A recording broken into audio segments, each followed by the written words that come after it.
እነሆ ቤተሰብ እንዴት ናችሁ?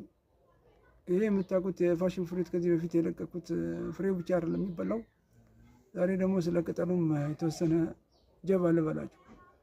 ይሄ ቅጠል እንግዲያው እንደምታዩት በጣም በሚገርም ሁኔታ ተመችቶት ያደገ ነው እና ሲያስፈልግ ይህን ቅጠል እንደ ቆስጣና እንደ ጎመን ተሰርቶ እንደሚበላ እንድታውቁት ተጠቀሙበት፣ ሞክሩት። በጣም አሪፍ ነው። መልካም ጊዜ። ይኸው እንደምታዩት በጣም ብዝት ብሏል። ደስ በሚል ሁኔታ እያፈራ ነው ያለው እና በጣም በሚገርም ሁኔታ እያፈራ ነው። ተመልከቱት። ከጓሮዬ ነው ያለው።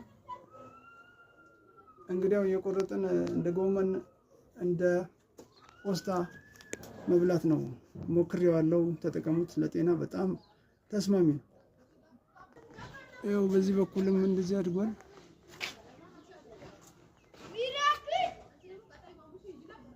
አያችሁት? እንደዚህ አድጓል። ፋሽን ፍሩት ቅጠል